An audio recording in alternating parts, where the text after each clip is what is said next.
Hello everyone, welcome back to Placement Prep. Today I am here with a new topic as you can see from my screen, that is Snowflake.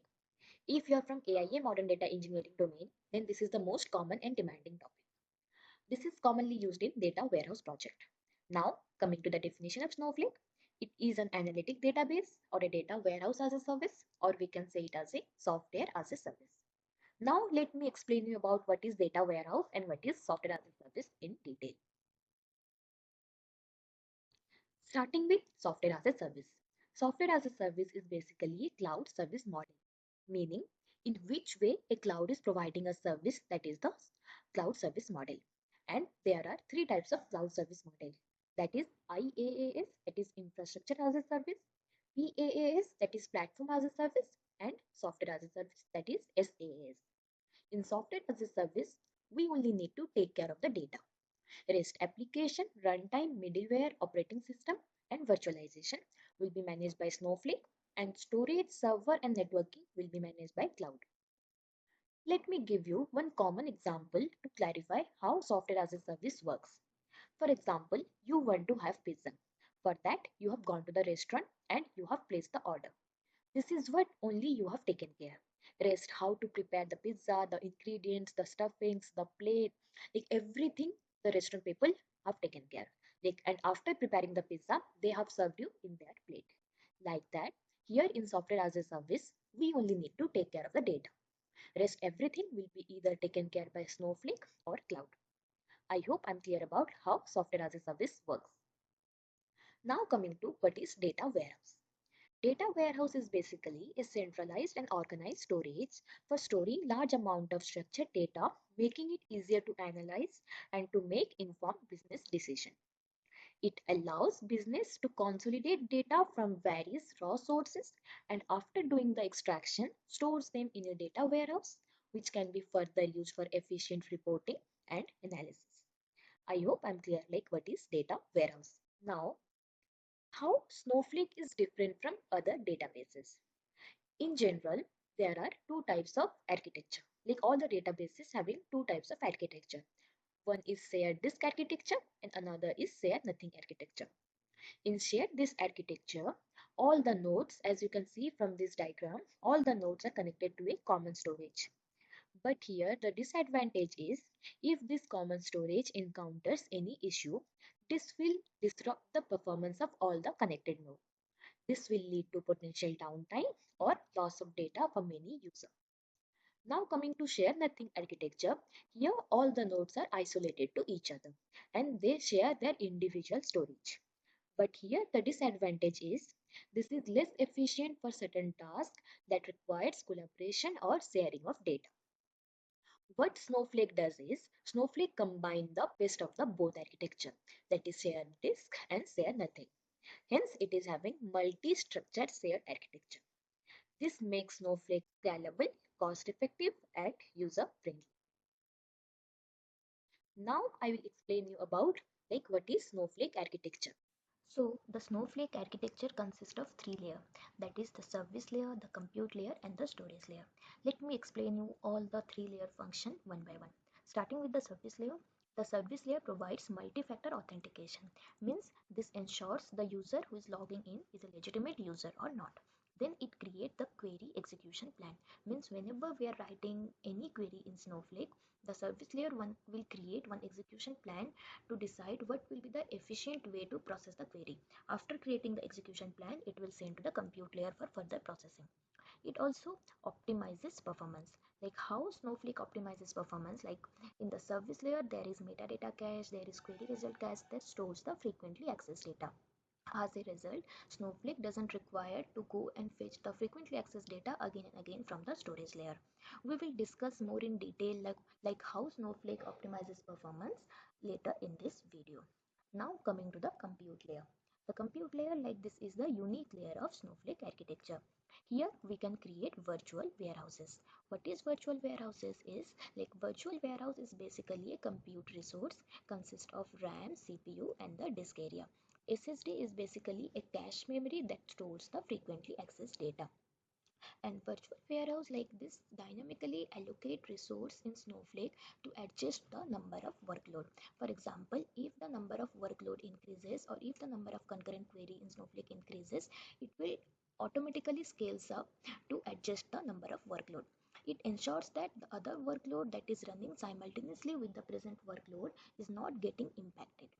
And the virtual warehouse is also connected to the platform to which the Snowflake is deployed. For example, if Snowflake is deployed to AWS platform, then the virtual warehouse is connected to the AWS compute service. As a result, it works independently. It will automatically scales up and scales down with respect to the requirement without messing up with the storage area.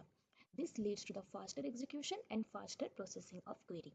I hope I'm clear about like what are virtual warehouses and how it helps in query execution. Now coming to the storage layer. Like this storage layer, this is the heart of Snowflake architecture. Here it stores tables, views both in structure and unstructured format. And here it uses the concept called micropartition to store the data. Let me explain you what is micropartition. Micropartition is basically like instead of storing all the data together, Snowflake breaks them into smaller pieces and stores them so that it is easy to access and easy to retrieve whenever we are querying something in Snowflake. Let me show you how micropartitions looks like. You can see here in the diagram, this is micropartition 1, this is micropartition 2, and this is micropartition 3. There is one common example like in library, all the similar types of books are stored in one rack. It is easy to access. Like that in Snowflake, all the similar type of data are broken into smaller pieces and stored so that it is easy to retrieve the result whenever we are querying something. I hope you're clear about how Snowflake use the concept of micropartition to store data in the storage layer. This is all about Snowflake architecture. Now we will see how to create Snowflake free trial account. You can search for Snowflake free trial account and enter. Then now you can click on begin your free trial.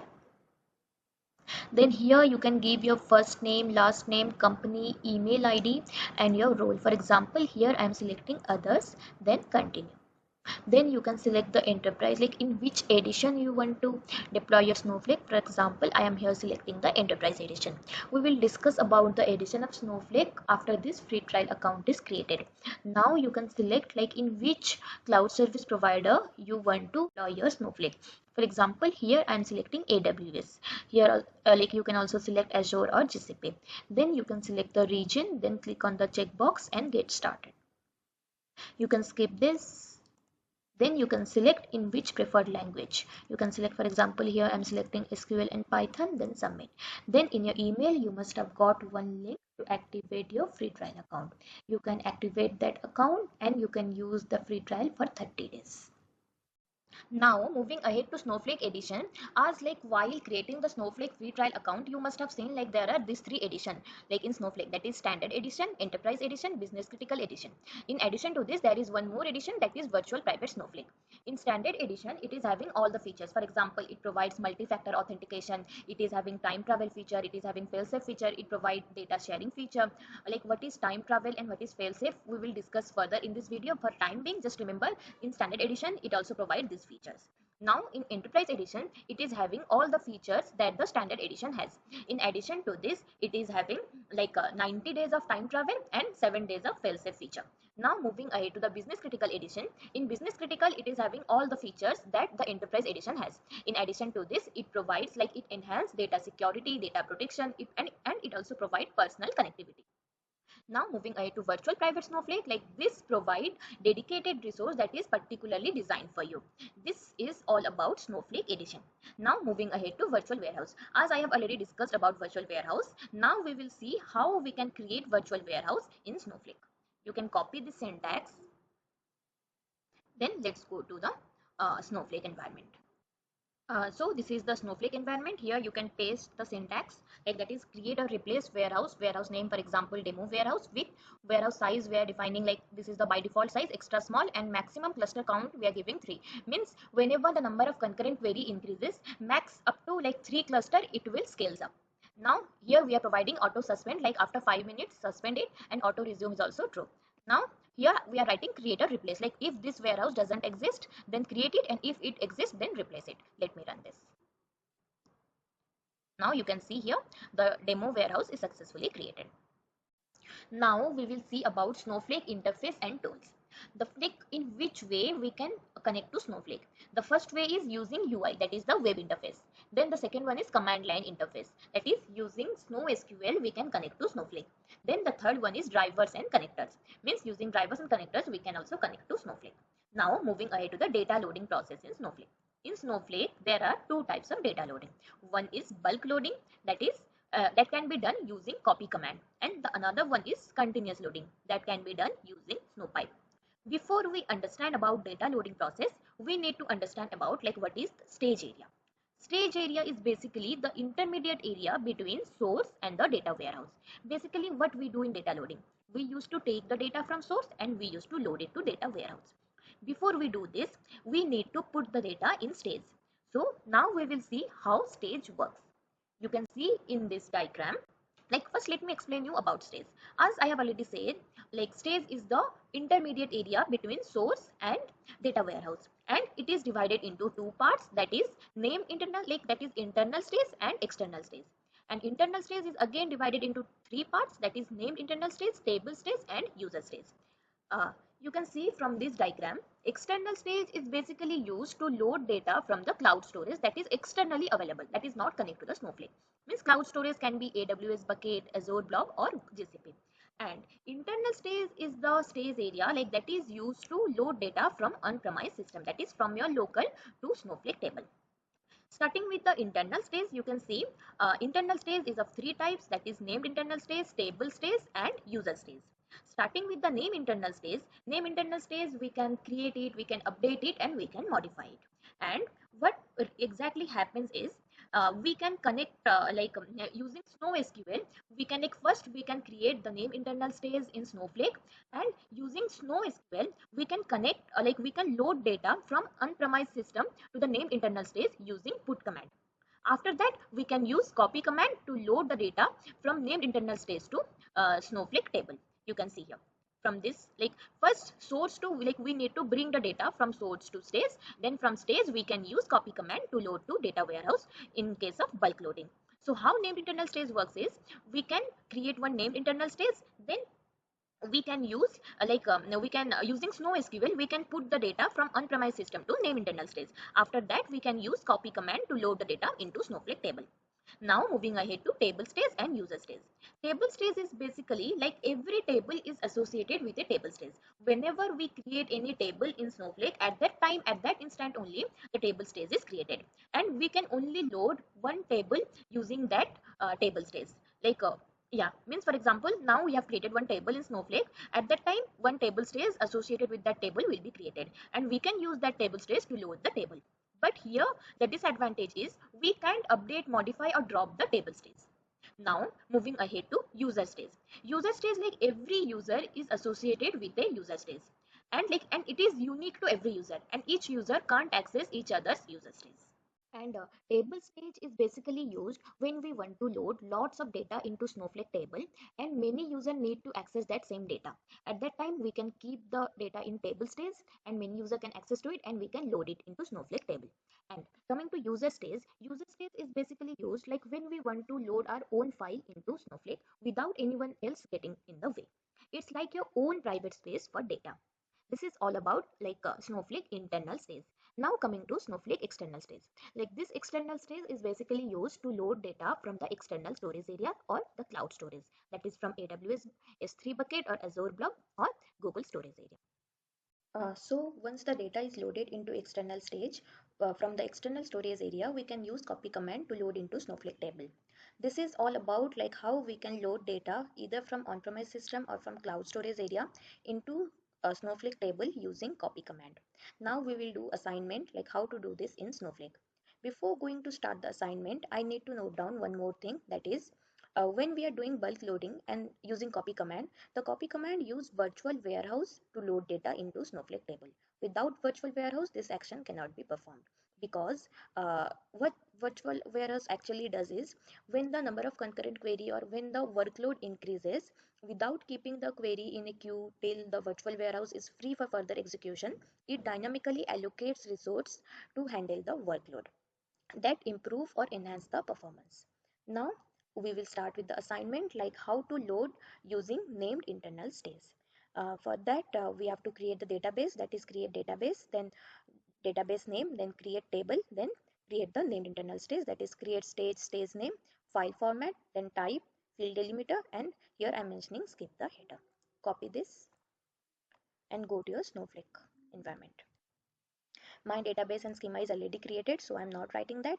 Table is also created, so I'm writing create or replace, and I'm running this.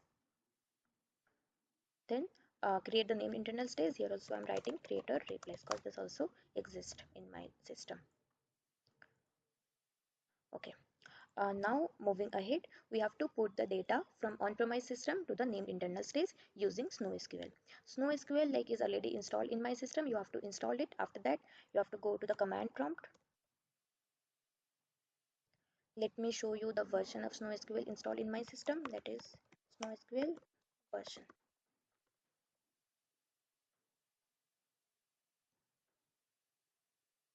Then I need to connect the SnowSQL to Snowflake. For that, the query is SnowSQL -a. Here I have to write the account name. How can I get the account name? Like for example, here my region is Asia Pacific.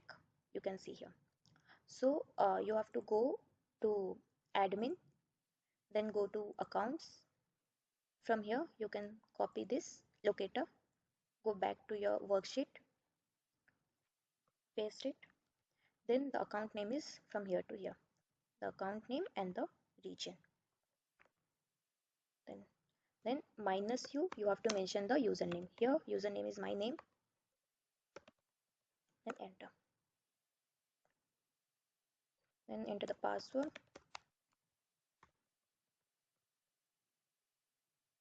Now it is successfully connected to Snowflake, but here it is showing no database, no schema. So I'm mentioning use database demo. Then it is by default selecting public schema, so I'm mentioning use schema demo. Then we have to copy, like we have to put the data from on-premise system to the stage area. So this is the query. So here we need to mention the path. So from where we can get the path? Go to your file location, copy as path and paste it here. And make or the backslash to forward slash.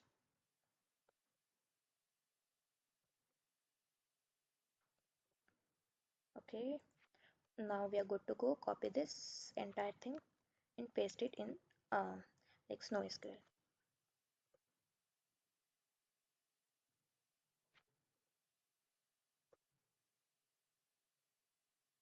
Okay, this has been loaded successfully. How to verify this? You can see by writing select $1, $2 from employee stage.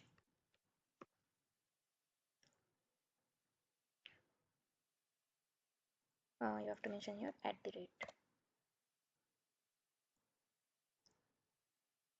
Okay, so we have to note down one more thing, like the data has been successfully loaded to employee stage, but it has not yet loaded to Snowflake table. You can see by writing select asterisk from what is the table name, demo table.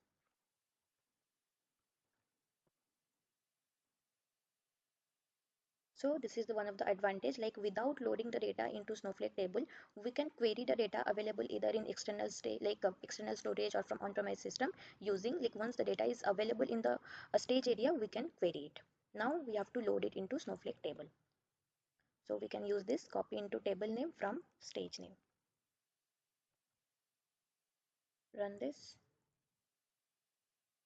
Yeah, it has been successfully loaded. Then we have to remove the data from the stage area, because whenever we are creating internal stage and storing keeping data in the internal stage, Snowflake will charge us for that. So in order to avoid that charge, once the data is loaded into the respective table, we can remove the data from the stage area. So after executing this remove command, you can see nothing available in the stage area. You can execute this command, that is select $1, $2 from the stage. You can see nothing available in the stage.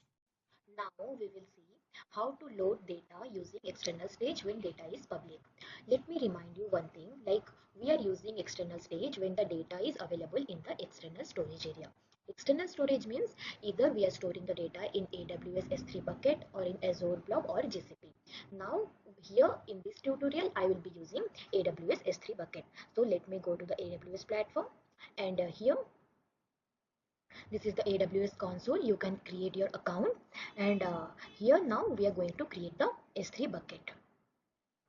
So let's create one bucket. Let's give any random name, my bucket. Just we need to ensure this should be unique. Then first we will create, like, this bucket should be publicly accessible for all. Like, making the bucket publicly accessible for all, this is not the convenient approach, but for demo purpose I will be showing this.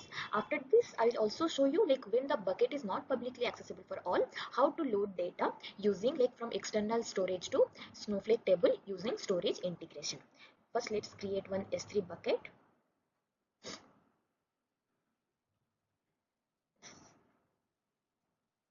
Then create bucket.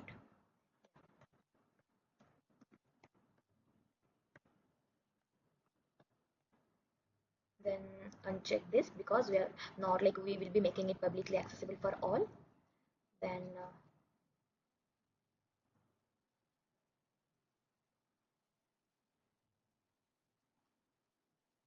create the bucket.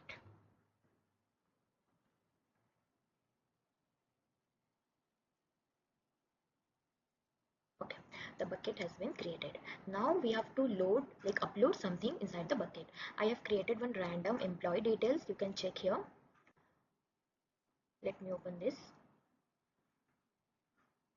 I have created employee ID and employee name. So I will be loading this thing into the Snowflake bucket. Uh,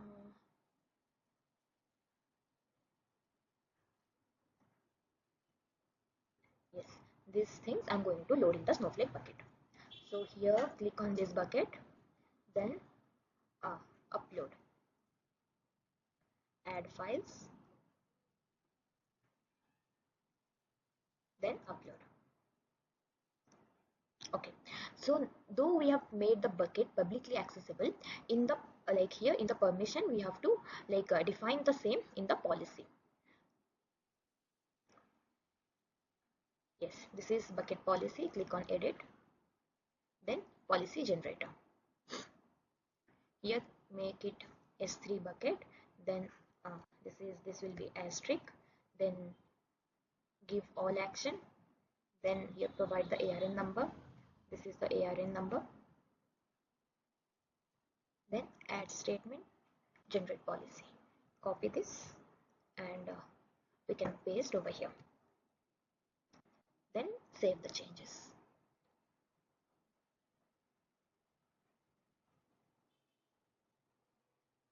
Okay, now let's go back.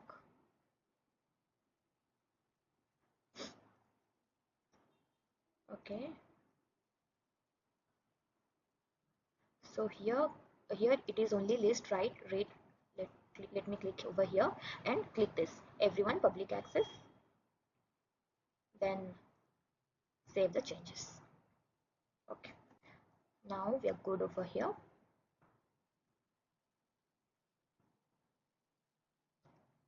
Refresh this page.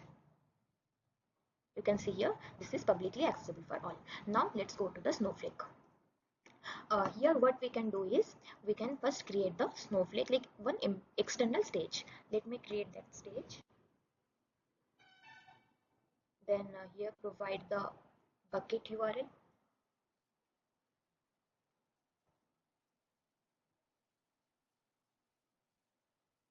Copy this. Okay, then this is the field delimiter.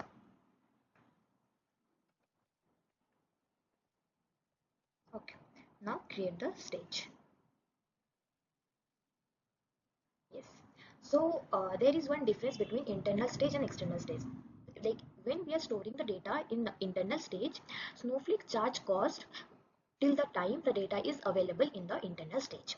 But in the external stage, Snowflake doesn't charge any cost, because here we are not directly storing the data in the stage area. We are simply referring or pointing the data that is available in the external storage to external stage. Then from here, external stage, we are uploading it to Snowflake table. Okay. So let me see, like when we are pointing the data, we can able to access the data available in external stage or not. Select $1, $2 from the stage name, that is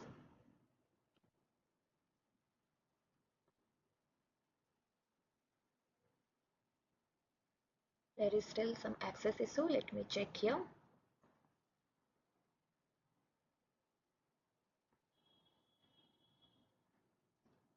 Permission, edit, click on read, then save changes. Okay.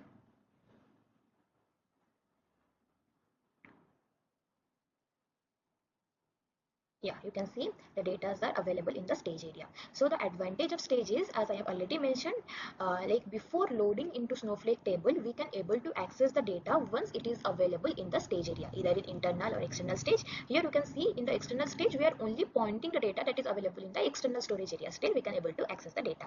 Now we can create one like a demo table and try to upload everything into that table.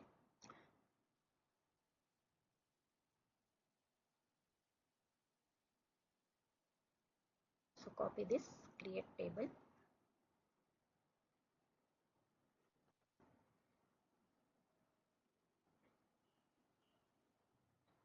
Then we can upload the data from stage to table. So copy into table from stage.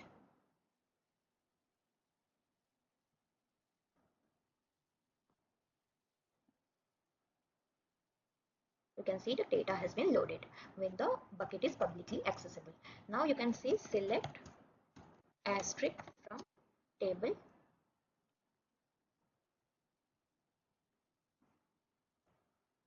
Yes, everything got loaded.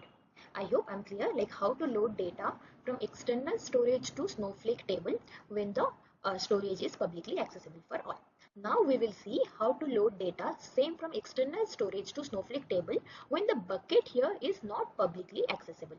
Means you can see here this is publicly accessible, but when the bucket is not publicly accessible, how to load the data. Now we will see when the S3 bucket, that is the external storage, is not publicly accessible for all.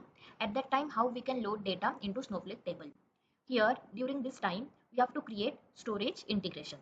Then after creating the storage integration, we have to link the storage integration to the external stage. Then once the data is available in the external stage, we can use copy command to load data into Snowflake table. But before creating storage integration, in the AWS side, we have to configure IAM roles and policies. Meaning IAM is the identity and access management. It is one of the security service provided by the AWS side. And inside the roles and policies, like inside the policy, we have to like define what set of action a user can perform when he is trying to access the S3 bucket, so that we can ensure authentication is having properly or proper authentication is provided from the AWS side when someone is trying to access its content. I hope I'm clear about the data flow diagram. Now we will see how to create storage integration in Snowflake. So this is the query to create the storage integration. We can copy this and we can paste over here in Snowflake. Then here we have to provide the like after creating the role in AWS, we have to provide the ARN ID, and here we have to provide the bucket location ID. Okay. Then like before creating this storage integration in the AWS side, we have to create IAM, that is identity and access management. Like inside this IAM, we have to create roles and policies.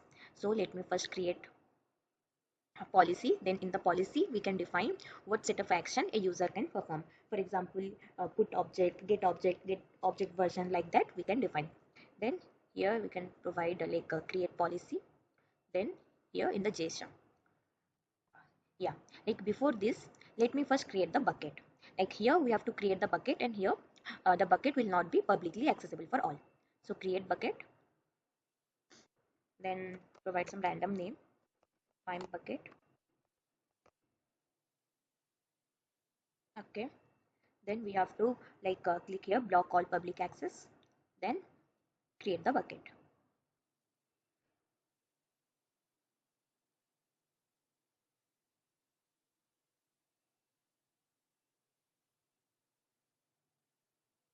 Okay, the bucket is successfully created. Now inside the bucket we have to upload the same employee.csv file. So let me go back, then upload, then add files. I will be adding the same employee details.csv, then upload. Now the file has been uploaded successfully. Now we can go here permission. Then here in the bucket policy we can edit and go to policy generator. Here we can generate the policy that we can here like use over here, like while creating the policy.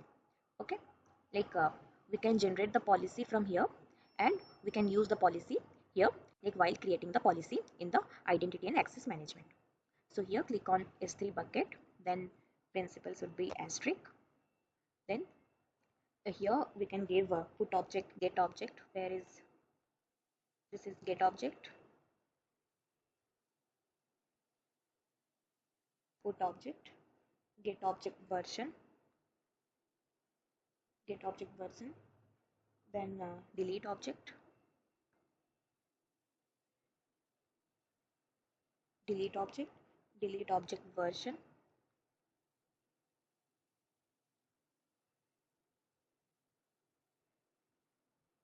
Okay, then here we can provide the bucket ARN. So what is the bucket ARN? Yes, you can copy this and paste it over here. Okay, then add statement you can see here. Then again click on list bucket, get bucket location. Where is list bucket?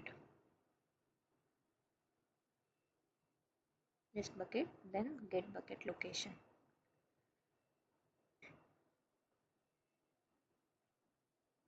Okay, then here asterisk, then ARN should be here. Up to this we have to copy, like up to bucket. No need to provide like whatever is there inside the bucket. Then add statement. Okay, now you can click here generate policy, then copy this entire thing, then paste it over here. Okay, then here this is throwing error, just remove this.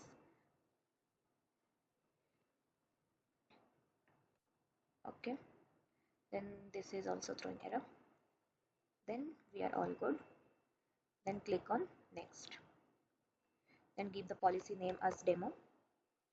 Then here you can see we have given access like read, list and write. Means this set of action user can perform when accessing the S3 bucket. Then create the policy. Now the policy is created.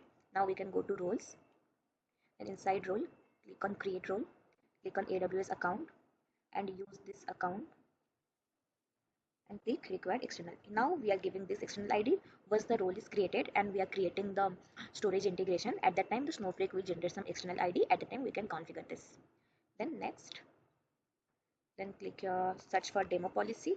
Okay, then next, then policy like role name is also demo I'm giving.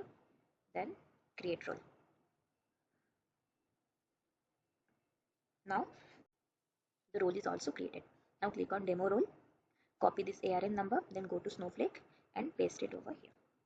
Okay, then here the storage allowed location, here we have to provide the bucket location.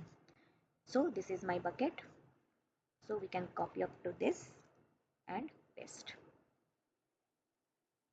Okay, then okay, the storage integration is created. Now write describe integration name.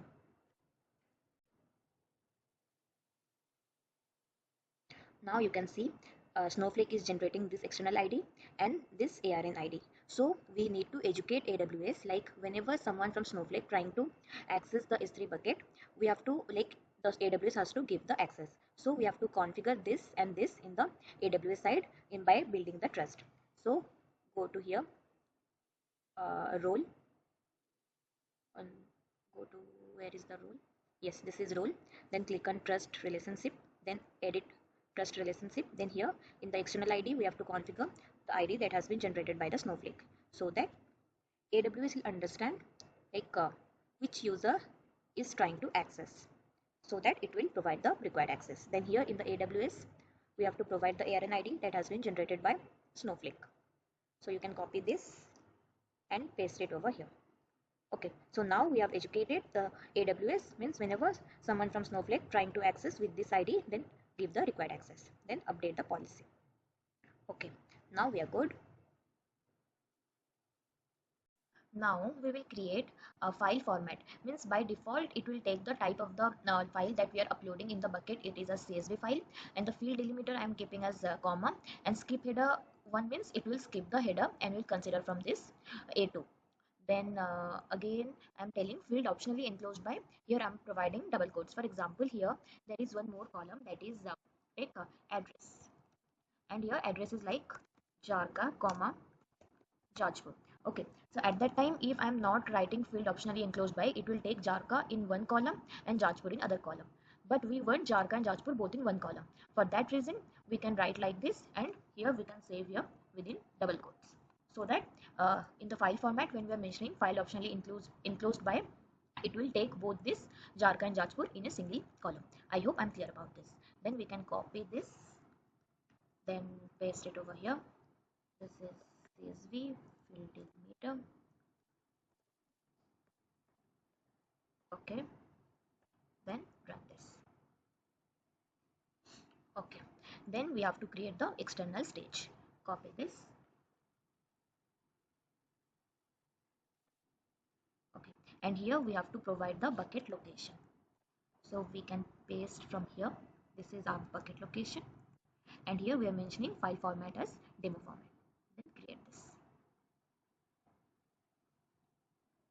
Now we can see the stage is created. Now we can access whatever available in the like S3 bucket by using the stage itself. For example, I'm writing select $1 comma $2 from the stage name. Okay, so while running this, you can see we can able to access whatever is available in our S3 bucket. Okay, now we can use the copy command to load it into Snowflake table. Before that, let me create the table.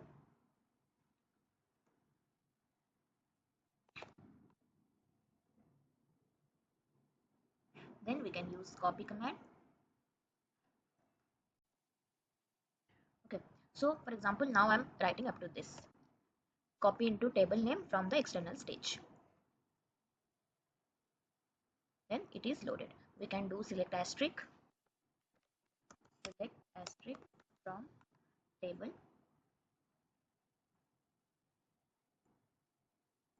You can see the data has been loaded into the table.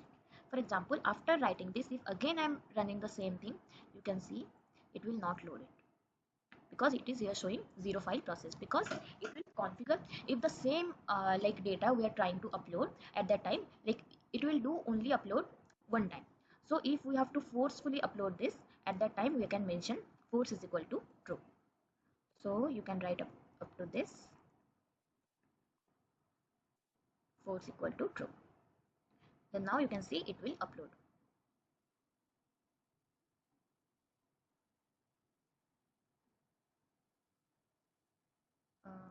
It is error, yeah. Let me remove the semicolon from here.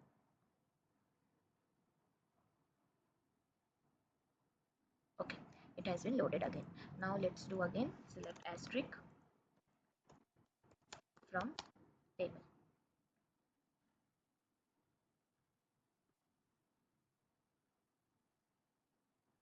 Okay, you can see 2 times it is added. And when we are writing purge equal to true, means after loading the data into Snowflake table, what it will do is it will delete the like we can say from the bucket, it will delete this employee details. Let me show you how. For example, I'm running this.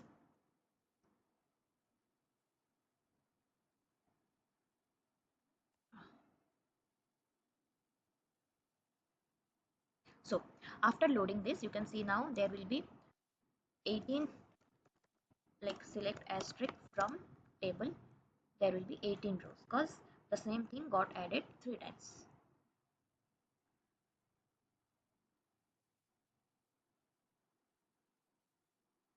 Yeah, this is the first, then second, then again third. Okay, Then we have used purge equal to true, means after adding the data into Snowflake table, it will delete like whatever available in the bucket. For example, we had this employee details. Now refresh this. You can see nothing is available in the S3 bucket. Then here, what is the meaning of this? Like whenever we are writing on error equal to continue, means if there is some error in the file, for example, here there is some error in the file, at the time, like if I'm writing continue, means it will skip only the bad error. And on error equal to skip file means it will skip only the, like it will skip the whole file. And abort means it will abort the entire process. I hope I'm clear about like how to load data from external stage when the bucket is not publicly accessible, and how we can load it using storage integration. So up to this we have seen how we can do bulk loading using copy command. Now we will see how we can do continuous loading using Snowpipe. So before starting with with this loading data using Snowpipe, I need to add one important point, like the Snowpipe doesn't require virtual warehouse to load data into Snowflake table, unlike the copy command. Because why copy command require virtual warehouse? Because if the number of concurrent query increases, the virtual warehouse will dynamically allocate resource to handle the number of workload. This makes the data loading process easier, efficient, and cost effective. This also makes sure the data loading process is not impacting the performance of other process that is running simultaneously. But here in Snowpipe, this Snowpipe is specifically designed to load the continuous data. It provides real-time data ingestion, meaning as soon as the data is available in the bucket, it will automatically load into Snowflake table without any manual intervention. So we can say this is ideal for the scenario where the data is constantly streaming or it is arriving in the bucket. That's why the Snowpipe doesn't require virtual warehouse to load data into Snowflake table. So now we will see the syntax of how to create Snowpipe, that is create a replace pipe name, then auto ingest equal to true as copy into table from stage. Let me copy this, and we can come here in the Snowflake. Let me paste over here. Then we will use the same external stage that we have used before. This is the external stage here. Then let me first delete the table, like whatever is there, whatever content is there in the table, let me delete it. So I can do create or replace, so that whatever is there it will refresh everything. So you can see select asterisk from demo table 1. You can see the table is now empty, so that whatever Snowpipe is going to add, it will freshly reflect. To avoid confusion, that's why I did create or replace. Then let me just run this. And the bucket also, we are using the same bucket. You can see this thing, my bucket 170108. We will be using this bucket. Okay. After running the Snowpipe, let's execute Snowpipes. Then you can come over here in the notification channel. The ARN ID is generated. You can copy this. Then in the bucket, we have to configure in the properties. For example, properties. Then come over here, event notification, create event notification, then event name, for example, demo pipe, then suffix file is CSV, then you can click all object create event, then here you can click on SQSQ, then ARN. You can paste the ARN ID that you have pasted, copied, then save changes. You can see whatever was there earlier I have deleted. Now the bucket is empty. You can see this bucket is empty. So now we will upload the CSV file and see if the Snowpipe is going to load into this table, that is the demo table. Okay, so let me upload employee details, then upload. Now let's come over here and check select asterisk from table. The Snowpipe will take few minutes to load into Snowflake table. Let's see if it is loaded or not.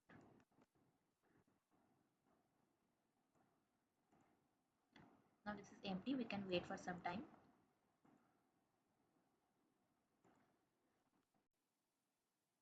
Okay, let me check again. Yes, you can see it has been loaded. I hope I'm clear how we can do continuous loading using Snowpipe. Now we will see the basic data transformation that can be performed using copy command when we are loading the data into Snowflake table. These are omit column or columns, change the order of the column, truncate, and casting. Casting meaning changing the data type of the column. Now moving ahead, the transformation that are not supported during copy, these are join, filter that is where clause, and the aggregation function, meaning minimum, maximum, or average. These are the functions that are not supported using, like when we are using copy command to load data into Snowflake table, we can perform this type of transformation. Now moving ahead to the external table. External tables are basically the tables that are created using the data stored in the external storage area. Means this is the bridge between Snowflake data warehouse and the external storage area, that is either S3 bucket, Azure blob, or GCP. Here we are not actually loading the data into Snowflake table. We are simply referring the data. Like we can say we are creating a table with the same structure of the data available in the external storage area, and we are using the data. This saves our time and the storage cost. Means here we don't have to contribute to the Snowflake storage cost because we are not actually loading it into Snowflake storage area. Like they are only in the read only mode, means the DML operation cannot be performed, that is insert into the table, update, delete, we can't perform this type of operation. But here we can join with other table that we can't perform using copy command when we're actually loading it into Snowflake table.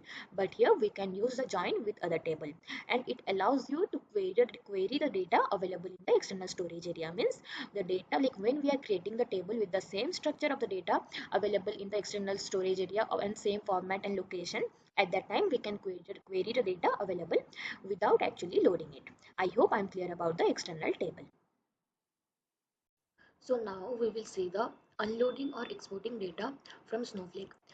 This is actually same as data loading, and it uses the same copy command and the concept of stages. Let me go back to the diagram that we have used while loading the data. So for example, while doing the unloading, we have to use the same copy command to export the data from, we can say, from this table to the external stage. And once the data is available in the external stage, the cloud storage area points to the external stage. So once the data is available here, it will automatically get saved in the external storage area, that is either AWS S3 bucket, Azure blob, or Google storage.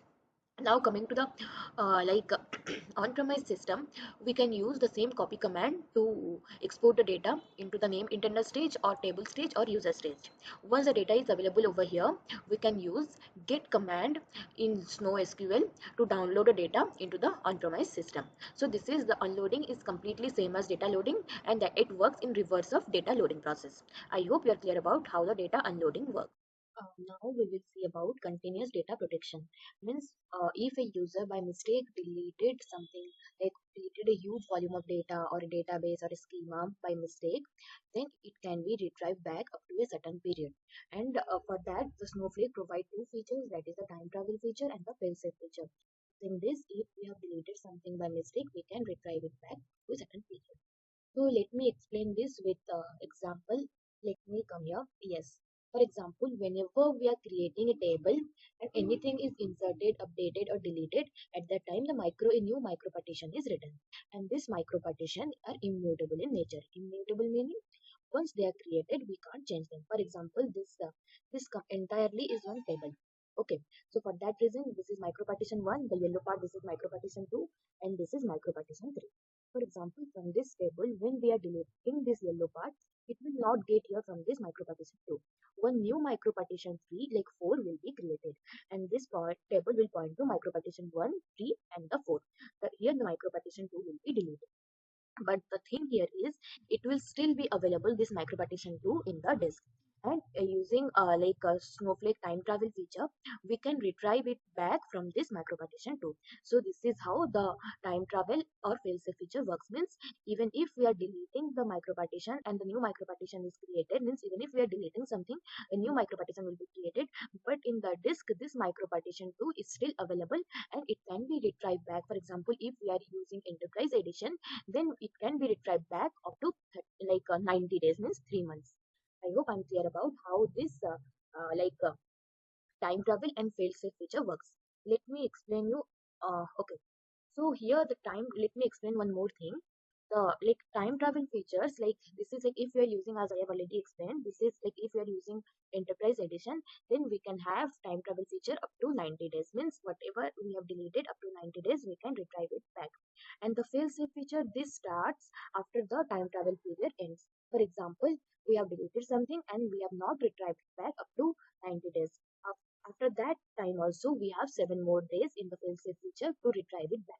But here we don't have any select command to retrieve. In the failsafe feature, we don't have any select command to retrieve the data. We have to contact the Snowflake support to retrieve the data. But for the time travel feature, we can use this query like, for example, this is the select asterisk from table. Before timestamp we can provide and we can retrieve it back, or add timestamp, or we can provide the statement query or add. Now we will do this live activity. So let me go to Snowflake. So for example, this is the demo table one that we have created earlier. So from here, if we are going to delete, for example, this employee ID 2, so how to retrieve it back? Before doing this, let me take the timestamp that will help me to retrieve the data. So this is the timestamp. We can paste over here for reference. Then I'm writing delete from the demo table 1 where employee ID equal to 2. So you can see this has been deleted. We can execute now, select asterisk from demo table 1. You can see there is no employee ID 2. Now how can I retrieve it back?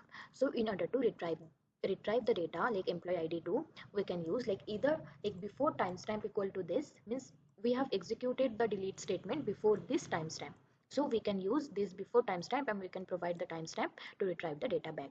Also at, because whenever we are like in this timestamp we have not deleted, so we can use this to query to retrieve the data. Let me show you.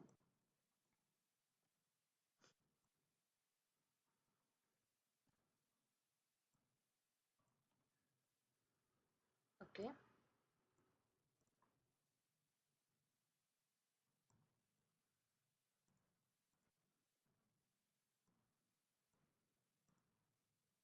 You can see there is employee ID 2. Like that, let me execute this at timestamp.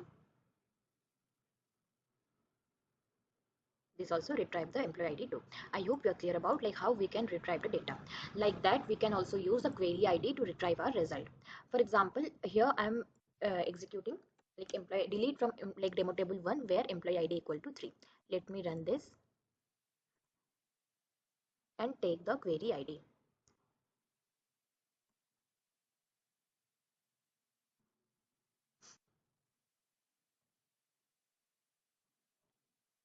So this is the query ID. Let me copy.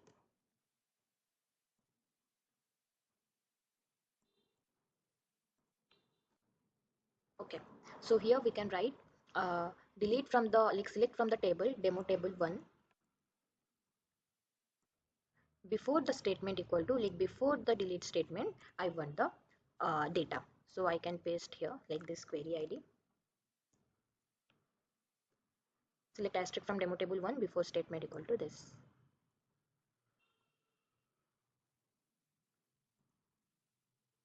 You can see we have deleted the employee ID 3, but still we can retrieve it back using the query ID. Like that, we can also use offset equal to -120, means before 2 minutes I want everything. So like that I can use demo table 1. Let me give 2 minutes. 2 minutes will be fine. You can see. Okay, let me do last 3 minutes.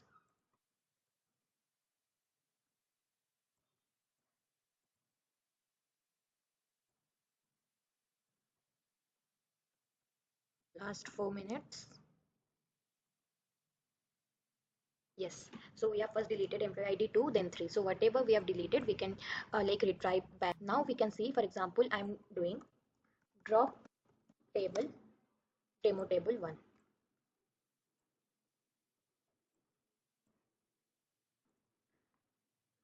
So the table has been dropped. You can use like this, select asterisk from demo table 1 to see if the table is there or not. Okay, there is no table. So we can use undrop table demo table. So table has been restored. So we can say select asterisk from demo table 1. You can see whatever we have deleted, it is there. Because 1 and 3 we have already deleted.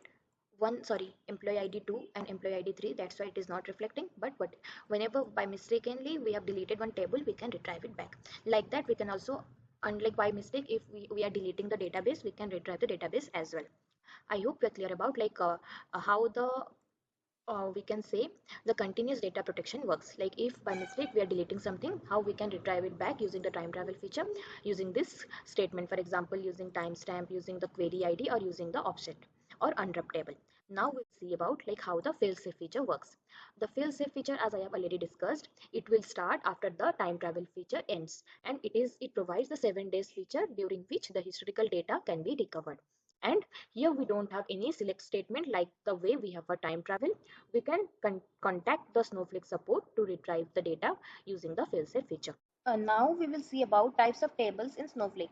These are temporary table, transient table, and the permanent table.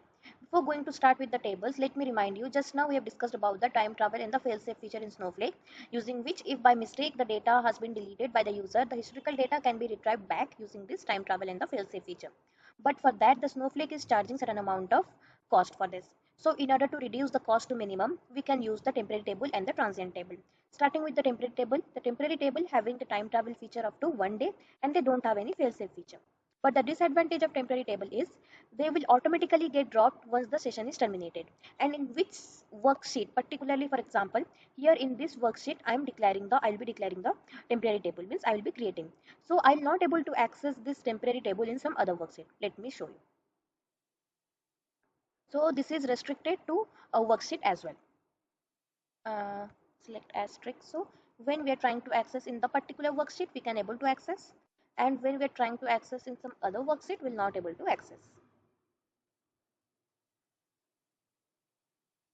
Okay. And once the session is terminated, it will automatically get dropped. Now coming to the transient table, the transient table is also having the time travel feature up to 1 day, and they also don't have any failsafe feature. But here the advantage is once the session is terminated, it will not get automatically dropped, and we can use it in any worksheet. For example, let me create one transient table in this worksheet.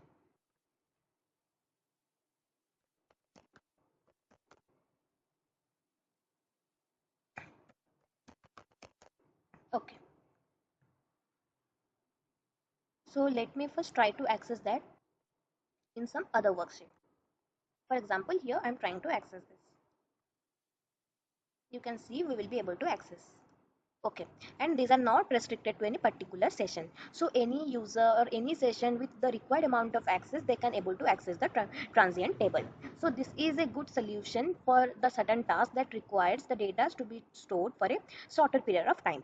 Now coming to the permanent table. The permanent table having the time travel feature that we have discussed up to 90 days and the failsafe feature up to 7 days.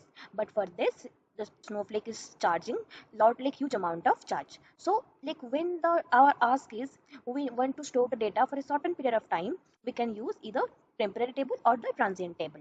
So the cost will be minimum and our work will be done. Now we will see what is cloning in Snowflake. The multi-structure shared architecture of Snowflake and its uses of micro-partition provide many innovative features, and cloning or zero-copy cloning is amongst them. So cloning in Snowflake allows us to create backup table from the source table. So let me show you the syntax. Like this is the syntax, that is create table. The table name I want to create, that is demo backup. Then clone. This is the source table, means demo. Here what exactly happens is we want to create the replica of the demo table. This is the source table into the clone table. Like here this is the backup table, means whatever is present in the demo table, I want to make everything in the demo backup table.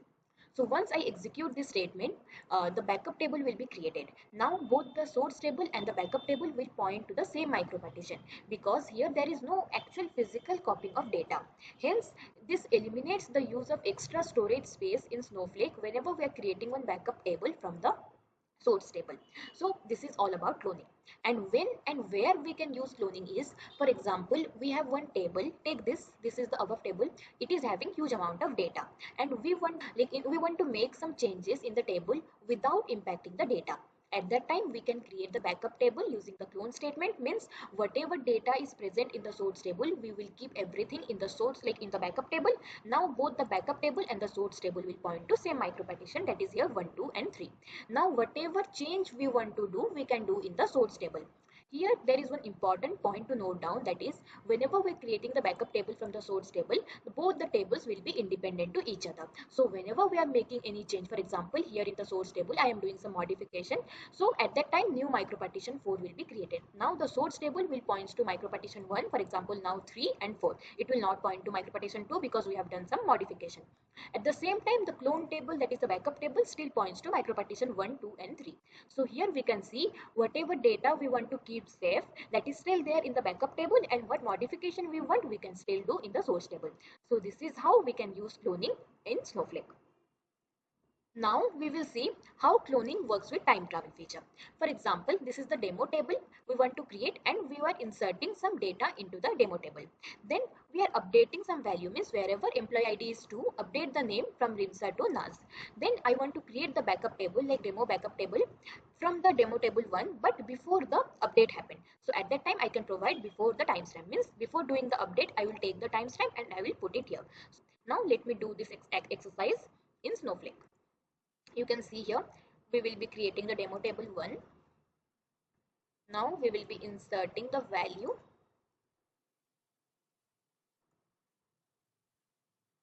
Okay, now take the current timestamp, copy and paste over here for reference, then update the demo table 1. Now see, after update in the employee ID 2, it will be Naz instead of Rimsa. Now I want to put the current timestamp here. This is the timestamp, and I am telling create one backup table, then clone from demo table, means what I create the demo table 1 backup from demo table 1, but before the update happened. So I will provide the timestamp. Now let's see what is there in the demo backup table. So this is how we can create, like you can see in employee ID 2, this is Rimsa, but actually in the demo table 1 it is, you can see it is Naz.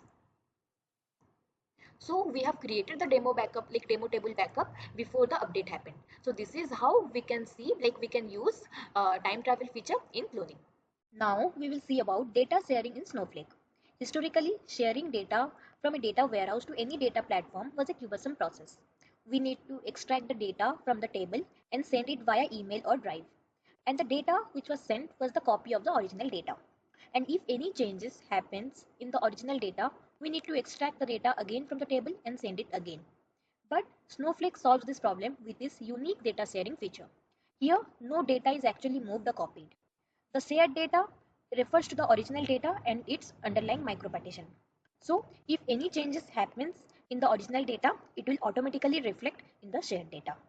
Now we will see about what are the 3 types of data sharing methods in Snowflake. These are direct share, Snowflake Marketplace, and the data exchange.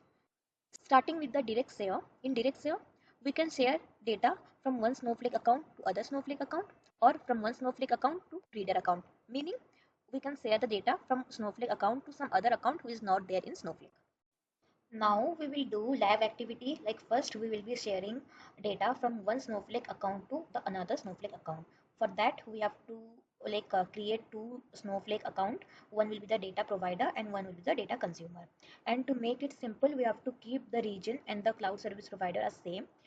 Though we know like we can share data from, like Snowflake having the feature to share data from one region to different region, but for that we need to make some setup. So for convenient purpose, let's keep the region same for both provider and the consumer account, and the cloud service provider, for example either you are selecting AWS or GCP or Azure Blob, keep both the cloud service providers same in both the account.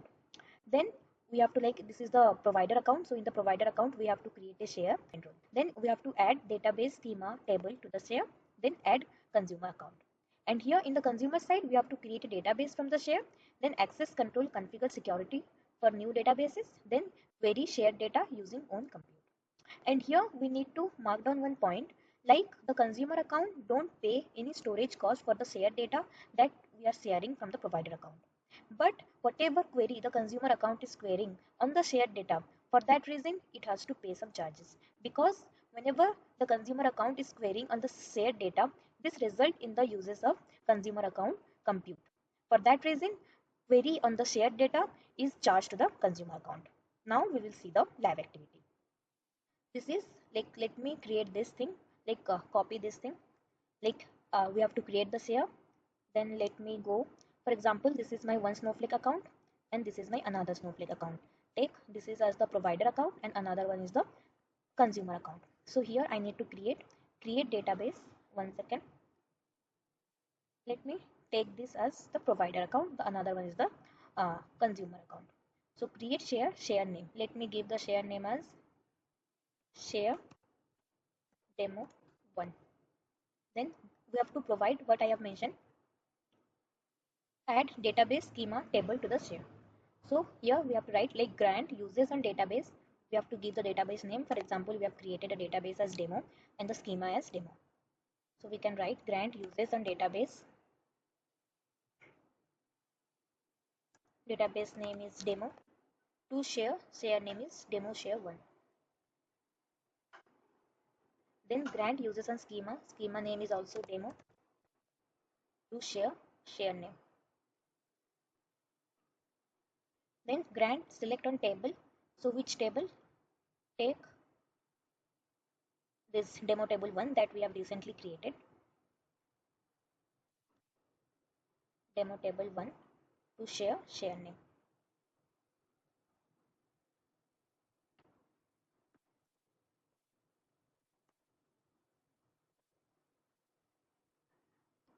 Then add consumer account. Paste it over here. Let me first run this. Create share name. Then grant users and database name to share. You can see I have selected the role as account admin. Means only the account admin can create the share. Like with account admin, any other role they can also create the share. But for that reason, they should have the privilege to create the share. So to make it simple, we can select it like directly account admin. Then grant users on database demo to share. Then grant users on schema. Then grant select on table to share. Then here alter share name is share demo 1. Add account. Here we need to provide the organization name and account name. So this is my consumer account. Let me go here.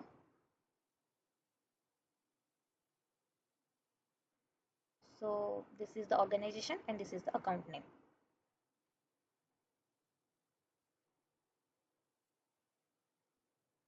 And the account name is this.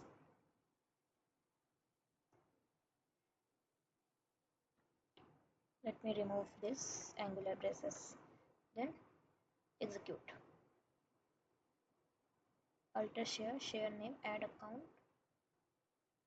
Account name may be wrong. I have provided. Let me check. Yeah, this is the account name. I had provided the account name incorrectly. Okay, the statement has been executed. Now we have to go to the consumer side and here we can execute this statement. So what is the rule? In the consumer side, create a database from the share. So this is my consumer side. So create database. For example, database name consumer DB from share and the share name is share demo 1. And here we need to provide provider organization name and the provider account name. Account name is this one. Okay. And the provider organization name. This is the organization name.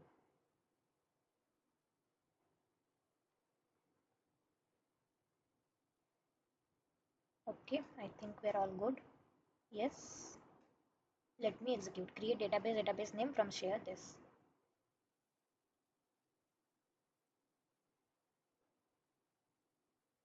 Create database. Okay, this is incorrect. Create database name from share. Okay. Yes. Now you can see the consumer DB has been created. The database.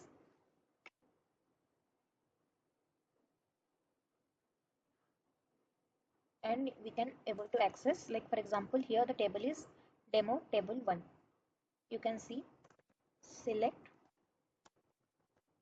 count asterisk from demo table 1.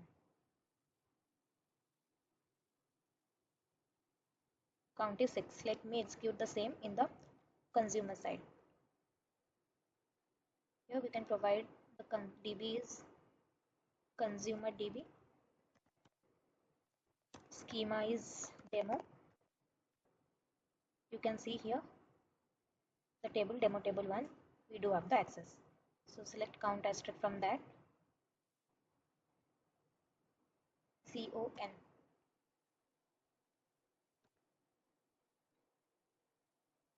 Okay, 6.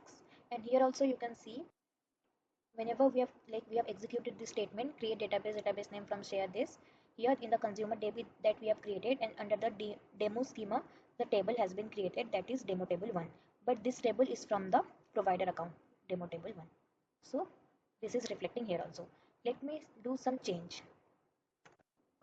Delete from demo table 1 where employee ID equal to 2.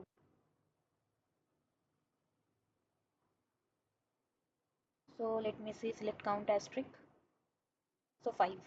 Let me do select count asterisk. Here also 5 means the original table refers to the shared table and its underlying micro partition. So whatever changes we are doing in the provider account, the same thing is reflecting here in the consumer account. So earlier what we were doing is we had to historically we had to extract the data from the table and we were sending the copy of the data, and if any changes happen in the provider account, we need to extract the data again and send it, but here there is no such issue. This is all about how to share data from one Snowflake account to another Snowflake. So up to this we have seen how we can do direct share from one Snowflake account to another account. So there will be two Snowflake account, one will be provider account and another will be consumer account. And in the provider account, when we are creating a share, we need to make sure the user should be of account admin role, or any role with the privilege to create a share, they can create a share. But to keep it simple, we have selected the account admin role.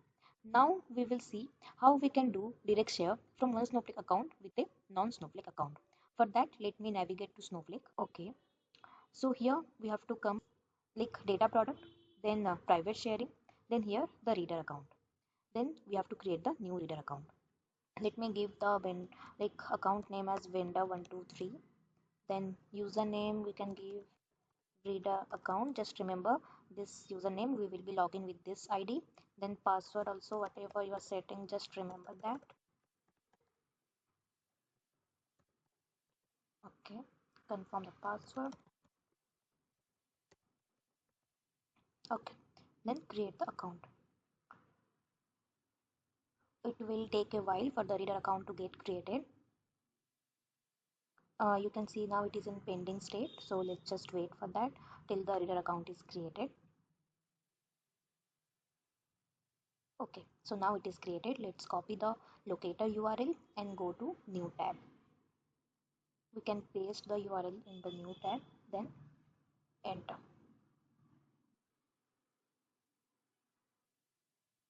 So after copy pasting the URL, the locator URL, it will redirect us here. So just give the user a name that we have given while creating the reader account. That was the reader account I think I had given. Okay, then the password that we have set. Okay, then sign in. Okay, so this is the reader account. Let me go back to the vendor account. Then here just go to shared by your account, and here you can see share demo 1. This is the data that we have shared from one Snowflake account to the another Snowflake account, that was the consumer account. So here either we can add one new share, or in this share, like this share, we can add the consumer. So this is one consumer, we can add another consumer, that is our reader account. So just take the account name. This is the account name of the reader account, then search for it. You can see this is a valid account, then add.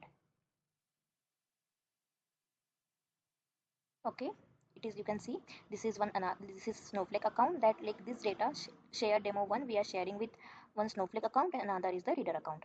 Now let me go back to reader account, and here first change the role to account admin role, then go to data products, then private sharing, then share with you. You can see share demo 1. This is the data the provider has shared here, so we can download this. Then you can change whatever database name you want. For example, I'm giving reader share demo 1, then role let's give public, then get data, then done. So let me go back to data, then okay, let me create the worksheet.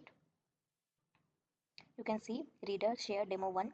This is the database that we have the provider has shared here to the reader account, and under this there is one demo schema and this table is demo table 1. So let me check the count of this table here. Let's see if we can able to access or not from. Okay, let's select the database and schema. So 5. Let me check in the provider side as well.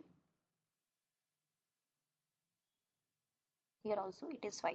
Let me run it again. Okay. So this is all about how we can share data from one Snowflake account with non-Snowflake account, that is the reader account. So once the reader account is created, we can share the locator URL or the username and the password that we have set while creating the reader account, and share it to the consumer account side, so that the user from the consumer account, they can use that credential and log into the reader account. Here I need to highlight one important point, that is there is no charge and no cost for querying on the shared data when we are in reader account. This is an exceptional case. Unlike whenever we're sharing data from Snowflake, like one Snowflake account to another Snowflake account, that is the consumer account, at that time querying on the shared data result in the uses of consumer account compute. That's why certain amount of money is charged for querying on the shared data. But here there is no charge or no cost for querying on the shared data when we are in reader account. Now we will see about another type of data sharing method in Snowflake, that is the Snowflake Marketplace. Here the data provided by the third-party provider is available to use. Generally these data are supplied for a fee, but occasionally they are accessible to all users for free of cost. Once we obtain the data available from the Snowflake Marketplace, it will be available in your account just like normal table. We can join with the existing table or increase our data. Here, it uses the same data sharing technique as direct share. In direct share, as we know that the original table refers to the shared table and its underlying micropartition. No data is actually copied or moved. So if any change happens in the original table, it will automatically reflect in the shared table. Like that, whenever the data provider are keeping their data available in the Snowflake Marketplace, it refers to the original data and its underlying micropartition. So if any change happen, it will automatically reflect in the Snowflake Marketplace as well. Now moving ahead to the third point, that is it is similar to Amazon or Flipkart. Here the data provider are keeping their data available in the Snowflake Marketplace, and if the consumer wants, he can pay certain amount and consume the data. Any user or any role can explore the Snowflake Marketplace, but we need a user with the account admin role or the import share privilege to import the data from the Snowflake Marketplace.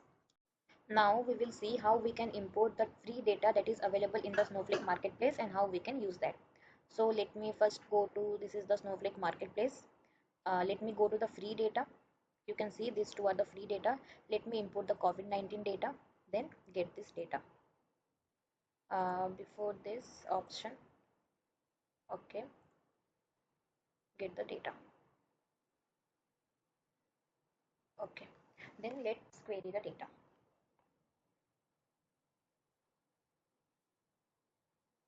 So first let me query this. You can see we can able to query the data. So this is how we can import the data. Like if we do have the account admin role or the import share privilege, we can import the data that is available in the Snowflake Marketplace and we can query it. You can see, let me query this. Yeah, this is how the Snowflake Marketplace works. I hope I'm clear. Now we will see about the another type of data sharing feature in Snowflake, that is the data exchange. It is like your own private data hub. You decide who can join, publish or consume your data. It is similar to Snowflake Marketplace. If it is similar to Snowflake Marketplace, then why the data exchange comes into picture? Let me clarify this with an example. For example, the Apple iPhone manufacturer don't manufacture 100% of the Apple iPhone. There may be certain partners involved, for example, P1, P2, P3, P4 in providing specific components. Take an example, partner 1 providing the chip, partner 2 providing the processor, the battery, the display or the camera.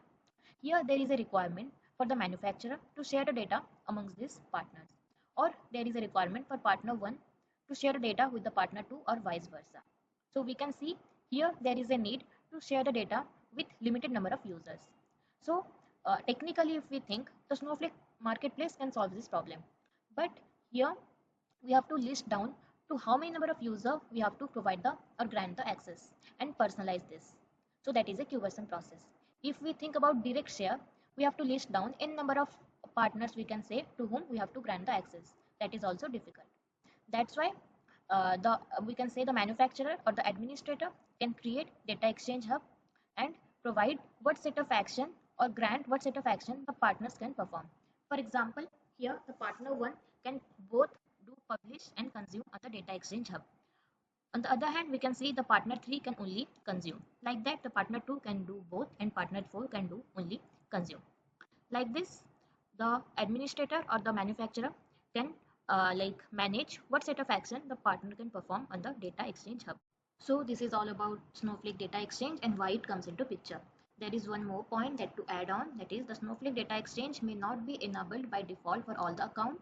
If that is not enabled, we can contact the Snowflake support and get it enabled. And all the edition of Snowflake supports the Snowflake data sharing feature except the virtual private Snowflake. Now we will see how Snowflake optimizes performance. It is having various features like metadata cache, query result cache, partition pruning that helps to optimize performance.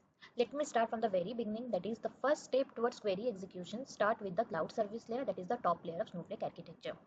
This layer create query execution plan and send to the virtual warehouse. Then the virtual warehouse will start processing the query with respect to the plan sent by the cloud service layer. Technically, it will start reading one or more tables or scanning the data from the micropartition. Here, partition pruning may occur. What is partition pruning is, Snowflake can decide which micropartition to read that is relevant to the query. Unnecessarily, it will not read all the micropartition. Means it will eliminate the micropartitions that are not required and will read that micropartition that is required or relevant. This lead to efficient processing of query. Then, as the micropartitions are scanned, the data is brought to the virtual warehouse RAM where the further processing will happen. If the data doesn't fit in the RAM, it will spill into the disk area. As the query is executing, the virtual warehouse cache will be created in the virtual warehouse. So if any future query requiring the same data, it can read from the virtual warehouse cache. Then after the execution is completed and the query result is produced, it will be stored in the query result cache that will be by default created in the cloud service layer. So if any future query requiring the same data, it can take advantage for it. This is all about like how Snowflake works. Like if we are executing any query, first the cloud service layer will create one plan and send to the virtual warehouse. Then the virtual warehouse will start scanning the micropartition. And then while and loading the data into the RAM area. Then while executing, the virtual warehouse cache will be created in the virtual warehouse. So if any future query requiring the same data, it can directly read or directly pull the data from the virtual warehouse cache. Then after the execution is completed, the query result will be stored in the query result cache. So if any future query requiring the same data, it can directly read from the query result cache. At that time, no need for the cloud service layer to prepare one execution plan and send to virtual warehouse. It can directly fetch the data from the query result cache. Now we will discuss more about what is metadata cache and what is query result cache in detail. So the query result cache is by default created whenever the query execution is completed successfully, and it is active for 24 hours. And if any future query requiring the same data available in the query result cache, it will again reset to 24 hours and it will continue like this till 31 days. After 31 days, it will be purged, and if we are again if any future query requiring the same data available in the cache, it will not pull it from the cache, it will send to the virtual warehouse after 31 days for further execution. So we can see if continuously we are using the query result cache, it will it is active till 31 days. And we can say we can turn it off at a session level, user level and account level by executing this query, that is alter session set used cache result equal to false. This is all about query result cache. Now we will see what is metadata cache. We know whenever a table is updated, modified or deleted, a new micropartition is written. Whenever a new micropartition is written, Snowflake stores the information about the micropartition in the metadata and keep track of which range of data is in which micropartition in order to use that information for efficient processing of query. It uses that information to decide which micropartition to read that is relevant to the query. So with this, we can say for queries like count, minimum and maximum, Snowflake doesn't need to read from the table. It can directly pull the information from the metadata cache. But for minimum and maximum of character columns, Snowflake, the character column, when the column is character and we have to find the minimum and maximum value, at that time Snowflake doesn't use metadata cache.